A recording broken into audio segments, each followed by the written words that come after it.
So this is some of the spare stuff that we carry around on a day-to-day basis, traveling around. I found that everything that we've got here has gotten us out of trouble when we've needed it. You've got to remember, when you're on the side of the road, you're only going to ever be able to do most basic repairs. If you ever have a major fault, chances are you're going to need a tow truck anyway. But with what we carry, we've been able to fix most small dramas or help other people out on the road. Firstly, your tool bag. You want to have a well thought about tool bag suited specifically to your vehicle.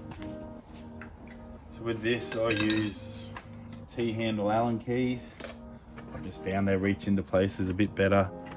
I don't think you really need the bigger sizes. I haven't come across any on there yet, but like I say, the fuel filter housing, it's just easier to undo the top bolts with that rather than a normal set of Allen keys, but a smaller set of Allen keys is much easier to pack.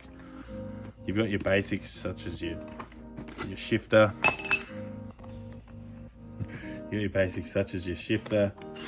File. One thing that is a bit more specific to a Landcruiser is your snap ring pliers. You'll need these if you plan on going any deeper into your wheel bearings. It does make it a lot easier just to take the snap rings off your drive shafts and CVs. If you're going to look into doing that sort of stuff, I would recommend looking into Googling how to do wheel bearings in a Landcruiser. Keep a file just to clean up any damaged threads or that sort of thing. Set of vice grips, pliers, side cutters, a couple of random size screwdrivers, a Phillips head, a larger flathead, basic ball peen hammer, breaker bar just for undoing something that's tight.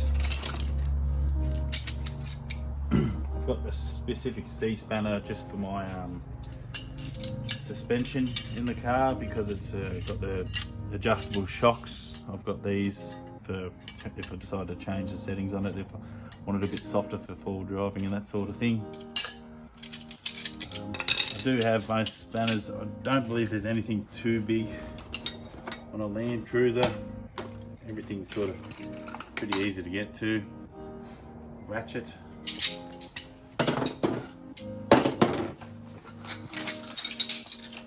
Spanners. Punch. Smaller screwdrivers. I specifically carry a long series 10mm deep socket. I find this one gets a bit easier on when you're pulling apart the hubs and stuff on the front ends when you're getting into your wheel bearings. This just takes a part of your smaller bolts a lot easier. Chisel. Never know if you really need to drive something off.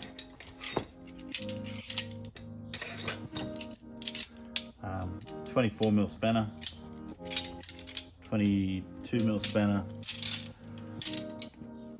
bunch of different ratchet spanners. Got a full set from 8mm all the way up to 19mm. I do carry a couple of double end ring spanners as well. These are very handy for any car. I've just got from 12 all the way up to 19.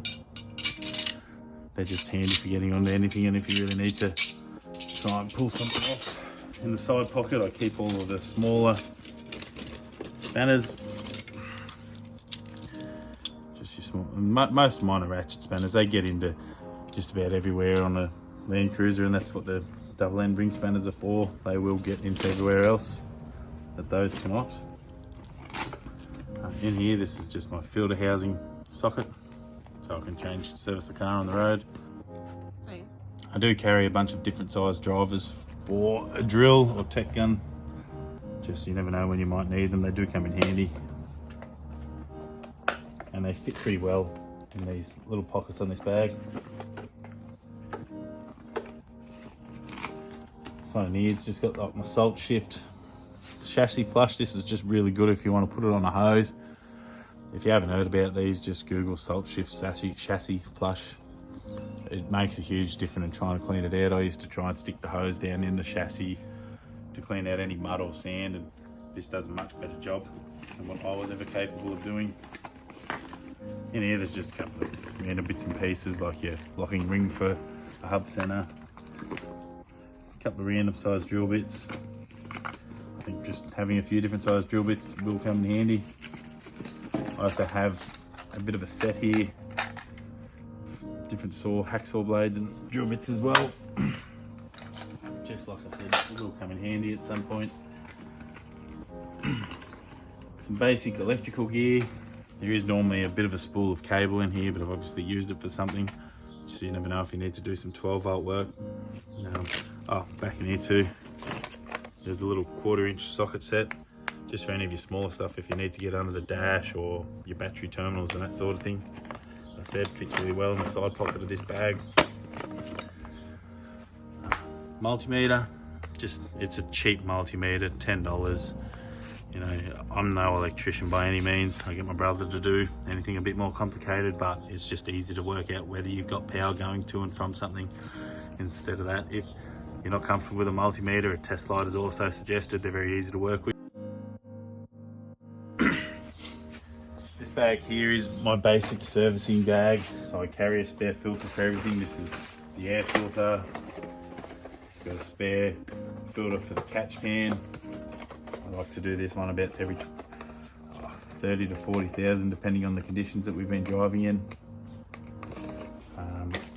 It's got a spare lock nut for the rear wheel bearings, wheel bearing grease, spare axle seals, spare hub seals, spare locking studs, and dowels for rear axles. There's also some spare studs for the rear hub faces as well, for anyone that knows when you pull apart the axle rear end, if those locks or tapers are wearing out, they can shear. Always try to recommend doing those up to the recommended torques, but don't over tighten them, it will damage them over time.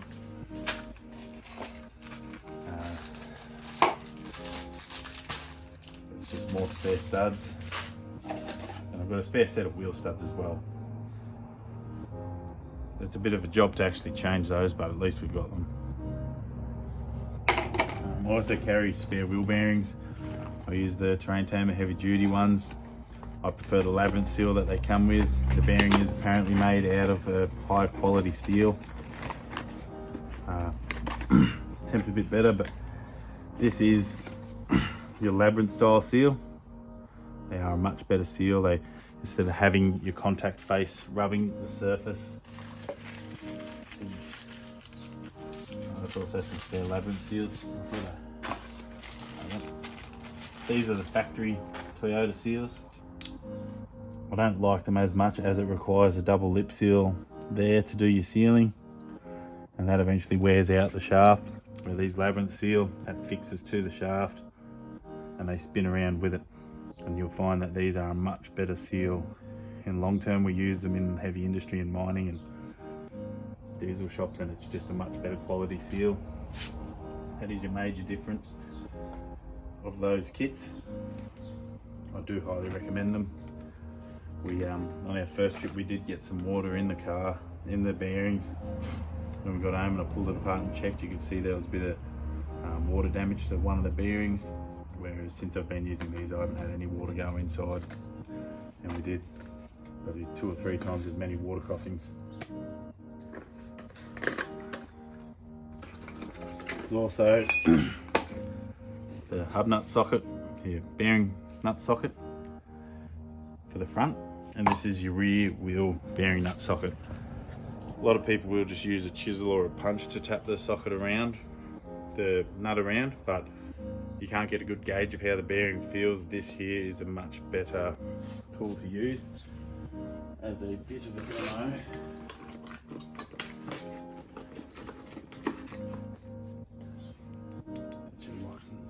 this is your lock nut. So this assembly will all go in together. When you're doing it up, that'll push against the bearing to get your setting. This here just gets those holes, and you can just do it up with a ratchet until it feels it's right. Do it up firm, back it off, back to where it needs to be, and then you're able to line up your locking screws with one of these holes. Instead of tapping those notches around, with a punch and damaging it, it's much better to use the socket. Buy the correct gear, they're $20. It's worth having. Another set of bearings, the oil filter for the engine, a spare fuel filter, factory Toyota filter, as well as the second fuel filter, a spare filter for everything. That's all. We do carry a grinder, a couple of thin cut-off wheels, maybe a flat wheel or something, a drill, and an impact gun for the sockets. This is just a socket set that I have sitting in the footwell of the rear seat. But anything that I can't get a spanner or a ratchet spanner or anything on, I'd like to think that I can get it on with this. And there's nothing that haven't been able to undo on the car yet.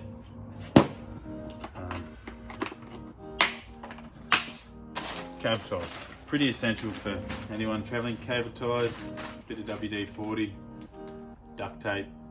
You know, goes to say, everyone says that, you know, if you can't fix the nose, it can't be fixed. While that might not be true, they are very handy to have. In this rear bag here, we do have other spares. There is usually some brake cleaner or some WD-40 in here as well. But this is just where we keep a spare set of radiator hoses and a spare section of fuel hoses. I have had a piece of 12mm fuel hose run through before. There is some larger diameter hoses as well that have come off the car. Spare hose clamps. Hose clamps are handy. Toyota renowned for having terrible hose clamps. Just random spare bolts and thread sealant. Doesn't matter if you've got some bolts, it's always handy to have. Just keep a couple of all sizes, 6, 8, 10, 12mm. Snorkel sock. This one is well used, but they make a world of difference if you are travelling days and days on dirt roads. It stops the dust from going into your engine, and this way you're only cleaning this sock that goes over the snout of your snorkel instead of the filter in the car every day. So this is the JB steel stick. It's a 2-part epoxy. So basically you peel the outer layer off and you mix it all together. Wear gloves, this stuff is really bad for your skin. So when you mix it all together, it'll set hard, so you can use it holes in your exhaust if you need to stick something together, or patch a hole in something, or you get a leaking fuel tank.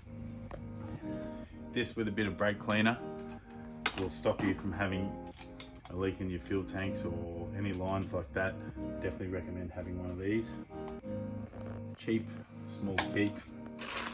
There's a spare pair of gloves in there. Tyre puncture repair kit. Haven't had to use it yet, but everyone should know how to use these.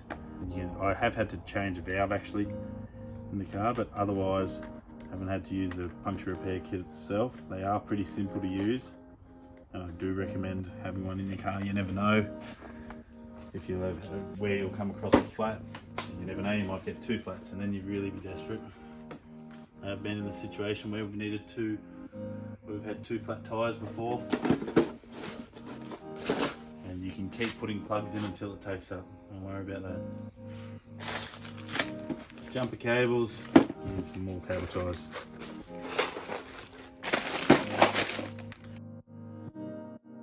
This is just our pump for airing up and airing down. I got it for Christmas many years ago from my brother. I don't think it's a super flash one or anything like that, but it has proven more than capable over the past few years. This one is a Ridge Rider, I believe, which is just like your BCF style brand. You can set up pretty good systems in vehicles with tanks and all the rest of it, but it just comes down to how much time you have to pump up your tyres. I think it probably takes us about 15 minutes to pump up all 4 tyres, maybe 10 to 15 minutes when we're pretty low pressure. And it's always good to have a look around anyway.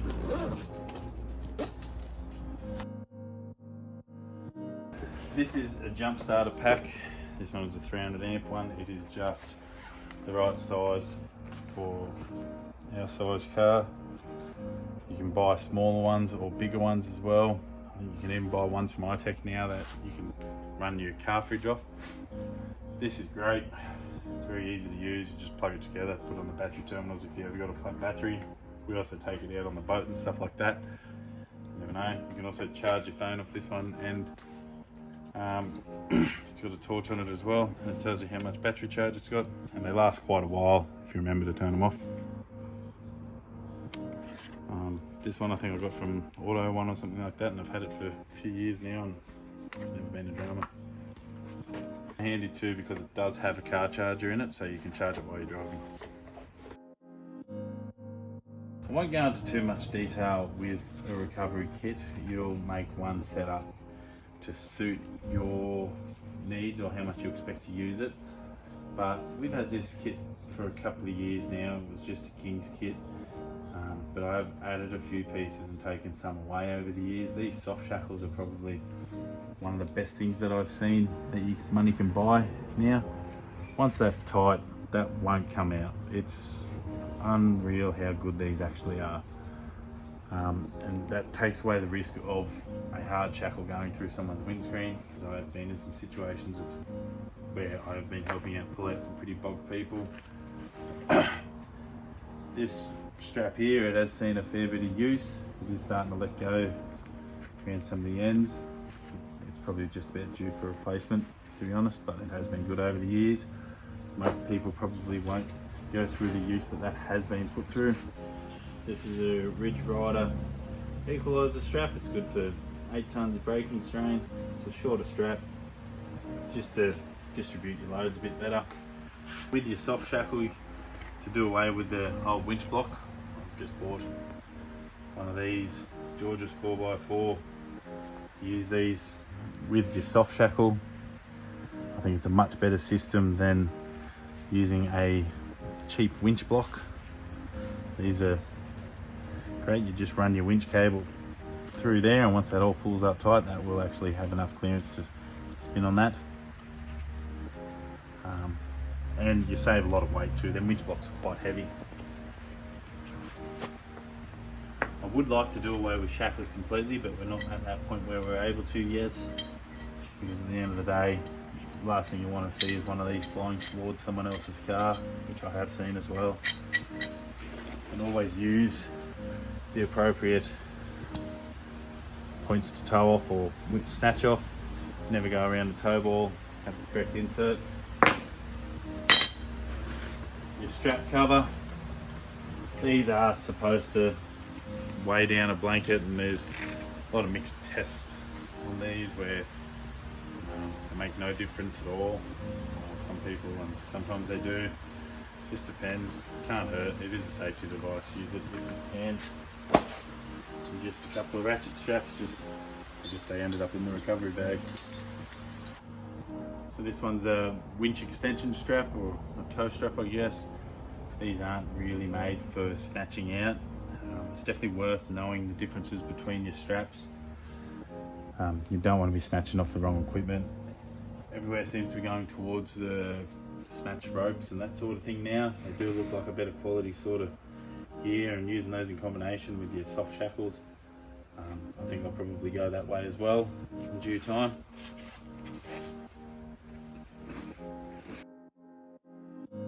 The last thing that we started carrying is just a smaller 8-inch chainsaw. This is great. I normally bring a couple of 12 amp hour batteries. Most of the logs we're finding when you're camping, they're not going to be bigger than 150, 200 mil round, which this will cut through quite easily. If you find somewhere with a bit of dry timber, you don't need the biggest bar in the world for a chainsaw, and because we are self-sufficient out of just the car, we don't have any trailer or extra room, it's just not practical to carry something with a 15 or 18 inch bar. So we looked at around the 8 and 10 inch sort of range. Also do make a 12 inch one that came out just after this one that probably bought. This is a very basic rundown of what we carry. I probably missed a few things as well, but if you've got any questions or suggestions or feedback, feel free to reach out to us and send us a message or leave something in the comments. But so far, so good. This has gotten us out of trouble for anything we've needed to do. Thanks for watching. I appreciate your views. Till the next one.